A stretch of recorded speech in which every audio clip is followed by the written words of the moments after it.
Good evening, students. Today we will start the next chapter, that is ethers. So ethers is having a general formula of ROR. This is known as symmetrical ether.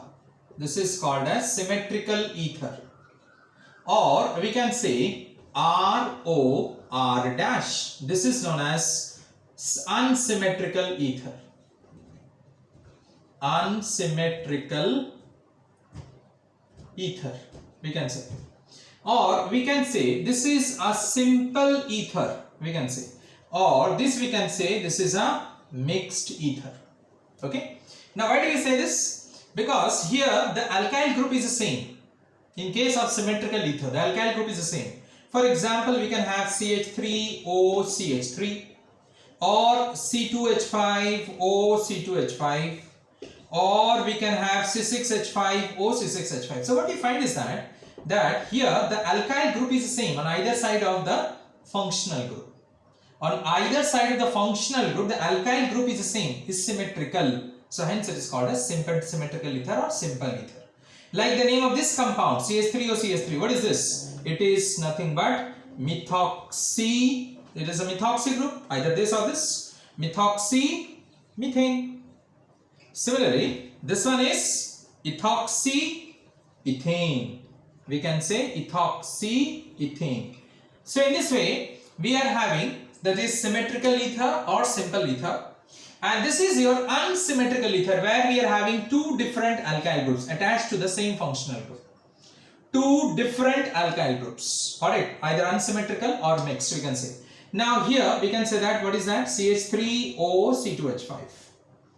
What is the name of this compound? Methoxyethane, not ethoxymethane. It is methoxyethane. Always prefix is with the least number of carbon atom, and the root word is with the maximum number of carbon atom. So here the root word is eth, not myth. So hence what I say, this is methoxyethane. We can say that. Now all these are what I have written, the formula you can see on the board. I have written for, that is nothing but aliphatic ether. This is, we can have symmetrical, unsymmetrical in this way. But before moving to the next aromatic ether, let me tell you something about the structure of ether. So as you can see, I have done this particular structure a bent shape. Why? Because the bond angle is 110 degree. Alright, now we are having two lone pair of electrons on oxygen atom. Alright, two lone pair of electrons on oxygen atom. Now these two lone pair counterbalances the steric hindrance of the alkyl group. These two lone pair on the oxygen atom, it counterbalances the steric hindrance of the alkyl group. Otherwise, suppose this alkyl group would not have been there, suppose the hydrogen atom would have been there, then what would happen is that the bond angle, you know that in case of water it is how much? Still it is less, 104.5 degree. Alright, you have studied this particular thing. So in this way, again I repeat, due to the presence of this two lone pair, the bond angle is 110 degree because it is counterbalanced by the steric hindrance of the two alkyl group, because the two alkyl group will suffer steric hindrance or steric repulsion when they will come close to each other. So you know what is steric hindrance or steric repulsion? That is when the similar groups of the electron cloud, they come closer to each other, they suffer repulsion. That is said to be a steric hindrance or steric repulsion, we can say that. Now, the dipole moment of generally an ether, it what you can say ranges from 1.515 debye to 1.3 debye, we can say that. It ranges from, like in case of methoxyethane it is 1.15 debye, in case of ethoxyethane it is 1.18 debye, in this way. It ranges from 1.15 to 1.3 debye because it is slightly polar in nature. Alright, it's slightly polar. The polarity is due to the presence of two lone pair of electrons on the oxygen atom. Alright, so hence if you see the dipole moment, alright, if you see the dipole moment, then you will find it out in this way. The dipole moment is, for example, we are having ROR in this way. Now R is positive, isn't it? So it will be from in this way, will represent it. So the resultant dipole moment is in this direction. The resultant dipole moment is upward, we can say that. Due to this reason, it is having a certain value of dipole moment, and due to this reason only, it is being polar in nature. It is being polar. Alright, but let me tell you, it is less polar than that of alcohol. Because alcohol have got an OH group. Due to the presence of the OH group, what you find is that it is more polar in nature. We can say that. Because in case of alcohol, we are having ROH. So oxygen is negative here and R is positive here. Alright, clear now? So in this way, with the presence of the OH group, it is more polar in nature. You know that. And moreover, alcohol forms intermolecular hydrogen bond with itself as well as with water. Due to this reason, you find alcohol is being soluble in water. And due to this reason, you find as it forms intermolecular hydrogen bond with itself, alcohol undergoes intermolecular hydrogen bonding and hence it is having higher boiling point. Alright, what I said? It undergoes intermolecular hydrogen bonding with itself, isn't it? See here. It undergoes intermolecular hydrogen bonding with itself. It undergoes. This is intermolecular hydrogen bonding with itself. It undergoes. Now, ether does not undergo this intermolecular hydrogen bonding. Ether does not undergo. Alright. So, due to this reason, ether is having less boiling point. Alright. Due to this reason, ether is less polar in nature. Due to this reason, ether is less soluble in water. But due to all these reasons, alcohol, we have studied already, is more polar in nature. It is more soluble in water. It is having higher boiling point. Are you getting me what I am saying you? Alright. So, this is the difference between ether and alcohol in terms of the physical properties. We can say that. Ether is less polar, alcohol is more polar. Alcohol is having intermolecular hydrogen bonding. Ether does not have intermolecular hydrogen bonding with itself. Due to which alcohol is having higher boiling point, ether is having less boiling point. Ether undergoes intermolecular hydrogen bond, due to which it is highly soluble in water. This is less soluble in water. Rather, ether is soluble in organic solvent like benzene, chloroform, toluene in this way. We can say that. Clear? So, these are the what you can say structure of ether or the general properties of ether. I said it to you. Alright. Now, next we will come to the preparation of ether. Alright. Still, some more that is what you can say aromatic ether. Let me tell you some examples, some nomenclature. Aromatic ether, that is aliphatic, I said you. Now, aromatic, in case of aromatic ether is benzene ring OCH3. Now, what is this? This is methoxybenzene. Again, it is unsymmetrical ether, mixed ether, methoxybenzene. The common name is also known as anisole. Alright, what is the IUPAC name? Methoxybenzene. Similarly, here it is OC2H5. It is known as what? Ethoxybenzene, or the common name is phenetol. We can say that. Similarly, if you are having benzene ring, O benzene ring, alright, or OC6H5, same thing is. What is this known as? Phenoxy. Methoxy, ethoxy, phenoxy. These two are unsymmetrical ether. Why? Because we are having two different, what you can say, the group which is attached to the functional group. One is methyl, another is phenyl.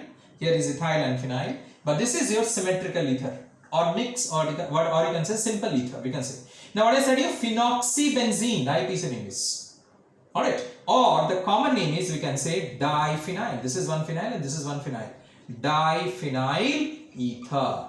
We can say that. Clear? In this way, you can practice the IUPAC name. In your book, it is there in the beginning of the chapter. Every time I say you, in the beginning of the chapter, the IUPAC name are given different structures are given. Alright, practice the IUPAC name as well as the common name, because common name is also very important. Alright, so understood the structure of ether, the names of ethers, the general information about the ether, the properties which I said it to you. Fine. Now we will come to the preparation of ether. We can say that. Now, the most important reaction in this particular chapter is your Williamson synthesis. Very, very important. You have studied this reaction, of course, earlier in the halide chapter. Williamson's synthesis. But I am going to tell you here in details much more about what you studied in halides. In halides, you studied about the reaction, but you did not study about the drawbacks, about the limitations or the drawbacks of these reactions and how to overcome their drawbacks. You did not study. Now I am going to say you. So please listen carefully and note it down everything what I am saying to you. Alright. Now Williamson synthesis. In case of Williamson synthesis, what you are going to do is that you are going to take a sodium salt. Alright, RONA, a sodium salt, and you are going to take an halide, alkyl halide. Now, this two alkyl group may be same or may be different.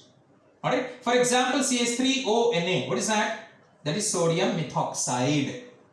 What I said, CH3ONa, sodium methoxide. You can take CH3Cl or CH3Br or CH3I. What is that? Methyl chloride or methyl bromide or methyl iodide. So you can take two similar alkyl groups or you can take two different alkyl groups. Let us say one is R, other is R dash. So what is going to happen here? The first is, that is Na is going to go with X, that is halogen, to form, what is that? NaX plus ROR, or we can say ROR dash. We will be getting it. Clear? Why is it so? Because here RO is negative and Na comparatively is positive, more electropositive in nature. Similarly, you know, halogens are more electronegative than the carbon atom. So hence, this negative goes with this positive to form NaX, and RO minus it goes with R dash to form ROR dash, that is ether. We are getting it.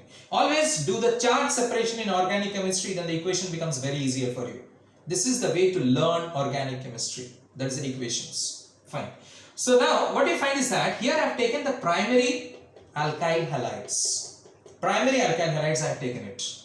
Alright, I have taken primary alkyl halides. So hence you find this type of reaction. Now can you tell me what is the type of reaction is taking place? Is it a substitution reaction or is it addition or elimination? What is that? It is a substitution reaction. Fine. Now what sort of substitution reaction is taking place here? SN1 or SN2 reaction is taking place here. SN2 reaction is taking place here. SN2. Alright, SN2 reaction takes place here. Alright, now how is it so? Now if I explain you the mechanism, you have read it SN2 mechanism in halides. If I explain you once again, what you can find is that RONA. Now oxygen is having two lone pair, isn't it? Two lone pair of electron oxygen is having. Plus R dash X. Here X is negative, R dash is positive. Here this one is negative and here Na is positive. So this lone pair of electrons will go with this alkyl group. Alright, and hence what is going to form? It is going to form RO R dash plus NaX is going to form. That reason we are getting this particular SN2 reaction, we are getting it. Alright, fine. Now next we will see what are the limitations of this particular reactions. Thank you very much.